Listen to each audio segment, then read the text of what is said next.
Every year we ask ourselves the same question: what is the best formation to play? In FC25 things got especially interesting because you not only play one formation, but with the new FC tactics system, you basically can play two different formations at the same time, allowing you to switch it up without the ball and with the ball. This also gives you a lot of freedom to change the way formations are lining up. For example, you can play a diamond formation with 4 at the back in defense, but in the attack it's a 3 at the back with your wingbacks joining the attack. Anyways, in this video we want to present you the best formations in FC25 early on, give you tips on the playstyle, who should consider this formation to play with, and what player roles work the best. So let's get right into it. The 4-4-2 is a classic. If you want to describe this formation with only one word, it would be balanced. You have a 4 at the back defensive line and then another 4 players in the midfield that can contribute defensively but also join the attack. In the defense, those two lines provide you a lot of stability, as it is very easy to keep the shape of the formation, which is a key element for a successful defense in general. But also in the attack, this formation provides you a very clear and easy to understand structure. You can build a lot of passing triangles connecting the defense with your midfield or midfield with the attack. This really balanced and easy to play approach makes this formation very beginner friendly, because you always seem to have options and you can also find your own way how to play it in the attack. 2 strikers and the wingers allow you to transition fast into the attack, but also wing play and crosses are an option with the 2 strikers in the box. Additionally, these two can also be utilized to create chances by playing quick 1-2 passes between them. In case you like to keep more possession, you can also use the CMs to recycle the ball in your own lines and spot the gaps in the opponent's defense. Let's quickly go through our typical setups in terms of player roles for the 4-4-2. The roles for goalkeeper and center backs are mainly personal preference. For this video we will leave it at the goalkeeper and defender role as a default for all the formations, as we think these are the most solid ones. The left and right back you can either play both on fullback, but it became also quite popular to allow one fullback to join the attack with a wingback role, so either wingback or attacking wingback. If you go for the latter, your player should have it on a ++ role familiarity, otherwise you might be too vulnerable to counterattacks. For the CMs, you usually have a duo, with one player being a strong defensive player and thus in a more defensive role like holding, and the other CM more open to contribute in the attack, for example as a box-to-box or playmaker. But also some other combinations like 2 box-to-box here can work. The most popular for left and right midfielder are either the winger role or inside forward. I personally prefer winger, as it helps me to keep the width in my attacks, but inside forward seems to be the main choice by pros. So what do I know? The striker duo could be either both on advanced forward, but also other combinations like advanced forward and poacher or advanced forward and false 9 are viable. I think it's already quite clear.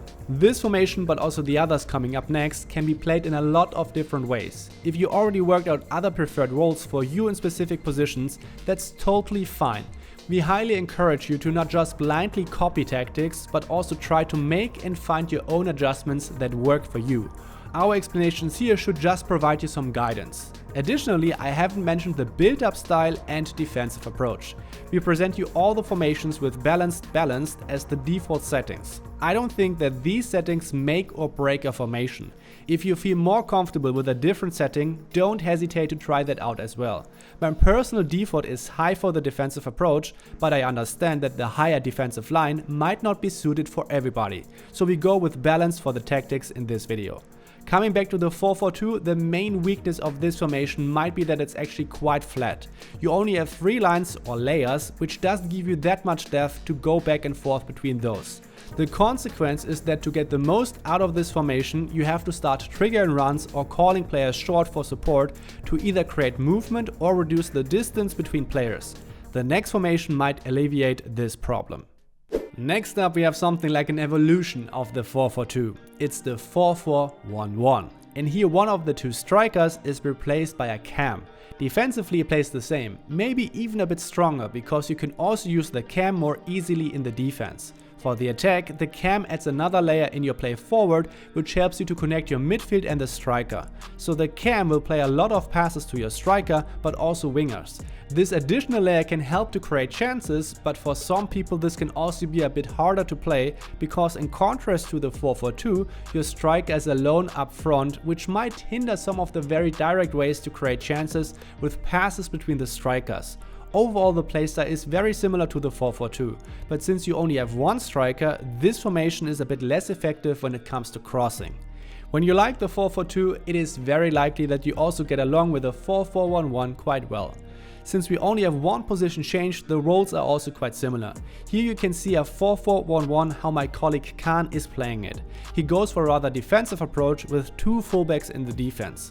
Then a holding box-to-box combination in the central midfield and inside forwards on the wingers. The cam position has mainly two viable options, either playmaker or shadow striker.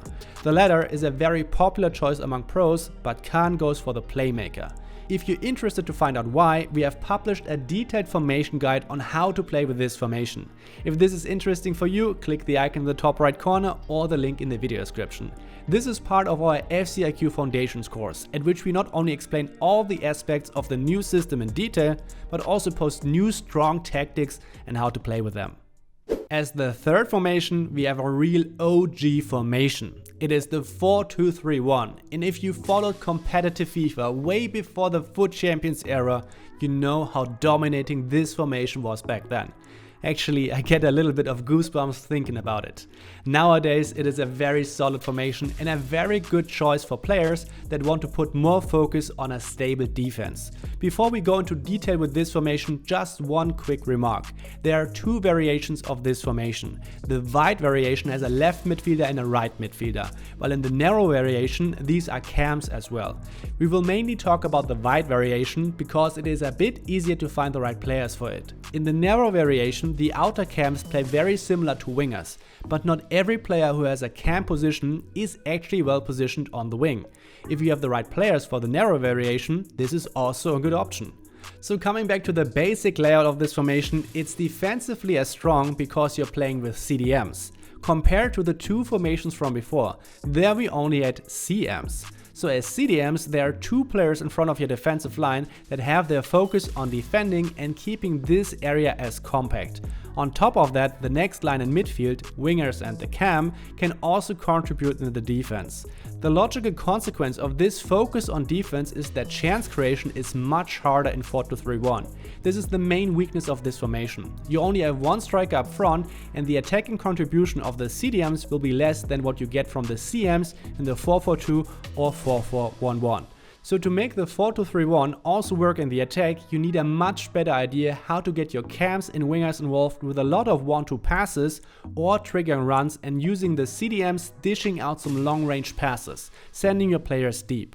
Overall, the 4-2-3-1 is a good option when you like to be stable in the defense and rather control the game with a solid build-up and longer attacking phases. So here is one way to set it up. For the goalkeeper and defenders, we go with the same roles as before. But once again, you have the option to give one fullback a more attacking role, such as wingback or attacking wingback. For both the CDMs, a holding deep lying playmaker combination works really well. To compensate for the lack of the attacking power in the 4-2-3-1, we give the midfielders rather attacking roles, shadow striker for the cam and inside forward for the wingers. Advanced forward is a good choice for formations with only one striker, as they are versatile in their positioning that way. Talking about a nostalgic formation, we have another one which was the one formation for some time. 4-1-1 narrow, also known as the diamond.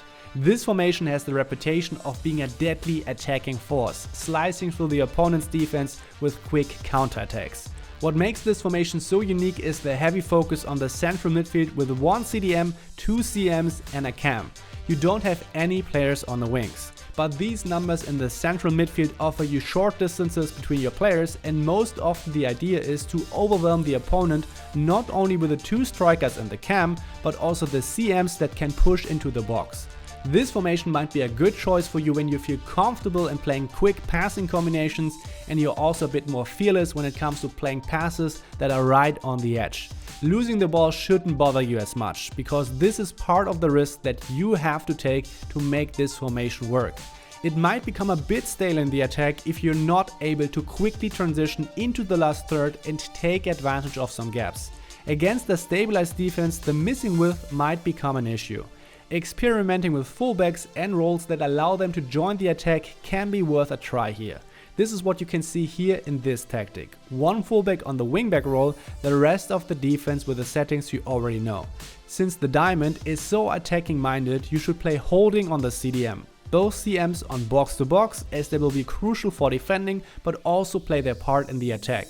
The cam gets Shadow Striker, and then for the striker duo, we recommend a double advanced forward or advanced forward poacher combo. Ah shit, unfortunately there's no way around it. When we make a video about the best formations, we have to include a 5 at the back formation. But we are the good guys, because we put it at the end of this video. We know that most people have already stopped watching. Okay, so let's get it over with. 5 at the back are inherently overpowered. Period. You have one additional player in the defense, which just provides you with a more compact defense. It's easier to correct mistakes that you might do, as the next defender is closer to making it up. On the other side, you also have the chance to develop more attacking power than other formations by including your fullbacks, or rather wingbacks, into the attack. So not only do you have one more player in the defense, but also one more player in the attack. Sounds a bit like cheating, doesn't it? So 5 at the back is the right choice for you if you like winning and you don't care what your opponent thinks about you afterwards. Early on, most of the 5 at the back formations seem viable, but we decided to present the 5-2-1-2, as this formation is in particular effective when it comes to transitioning into the attack, quite similar to the diamond. You have that cam and 2 strikers up front. If you don't just want to rely on counter-attacking, it is required that you manage to involve your wingbacks in the attack, as they give you the required width and passing options to create chances in extended attacking phases. So in order to accomplish that, we put our fullbacks on the wingback roles. In a 5 at the back, you can assign that role to both. Once again, you can either play a double box-to-box in the central midfield or the holding box-to-box combination. The 3 players up front, cam and the 2 strikers, can be played similar to the roles of the diamond. So Shadow Striker for the cam, 1 striker on advanced forward and the other one on poacher. Whew, that's it. That was a very intense talk about formations, tactics, roles, etc. If you can't get enough of that, or you haven't actually fully understood the new system, I would recommend clicking on the video on the screen right now. This is our complete guide for FCIQ, because there is much more to it. Thanks for watching, keep a clean sheet, I'm out.